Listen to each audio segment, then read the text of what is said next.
महिला लाडकी बहिणी योजनेचे पैसे मिळणार असल्याची माहिती महिला व बालविकास मंत्री आदिती तटकरे यांनी दिली आहे। जुलै महिन्याचा निधी वितरित करण्यात येणार असल्याचं देखील आदिती तटकरे यांनी सांगितलंय। रक्षाबंधन आणि नारळी पौर्णिमेच्या निमित्ताने तमाम नागरिकांना मी शुभेच्छा देतो।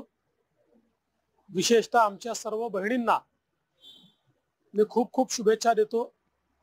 रक्षाबंधनाचा हा धागा अतिशय नाजूक अशा प्रकारचा धागा आहे, पण त्याच्यामध्ये खूप मोठी शक्ती आहे।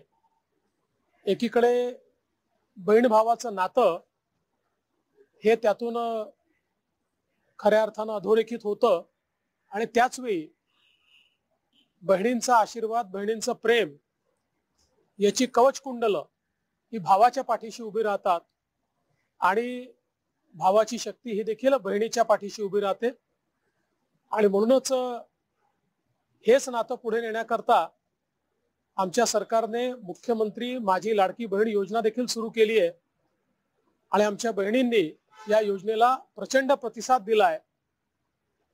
बहिणींच्या पाठीशी उभं राहणारं अशा प्रकारचं आमचं सरकार आहे आणि विविध योजनांच्या माध्यमातून आमच्या भगिनींना सक्षम करायचा प्रयत्न आम्ही करतो आणि मला असं वाटतं हीच आमच्या बहिणींच्या प्रती रक्षाबंधनाची भेट। राज्य सरकारने रक्षाबंधनाच्या सणाला एक खास भेट देण्याचे ठरवले आहे। जुलै महिन्याचा हप्ता आजपासून जमा करण्यास सुरुवात झाली आहे।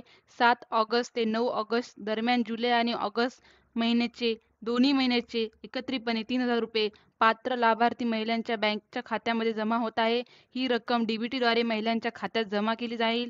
मागील वर्षाप्रमाणे यावर्षीही राज्य सरकारने लाडक्या बहिणीला डबल गिफ्ट देण्याचा प्रयत्न करणार आहे, असे सूत्राकडून माहिती मिळाली आहे। जुलै आणि ऑगस्ट महिन्याचे दोन्ही महिन्याचे एकत्रितपणे 3000 रुपये पात्र लाभार्थी महिलांच्या बँक खात्यात जमा करणार आहे। ज्या महिलांनी जून महिन्याचा हप्ता मिळालेला नाही त्या महिलांना पण जून आणि जुलैचा महिन्याचा हप्ता 3000 रुपये जमा होऊ शकतो। अशा प्रकारे ही खूप महत्त्वाची बातमी होती। तुमचे खात्यामध्ये तुमचे पैसे येण्यास सुरुवात झालेली आहे, तरी सर्वांनी आपले खाते नक्की चेक करा। धन्यवाद।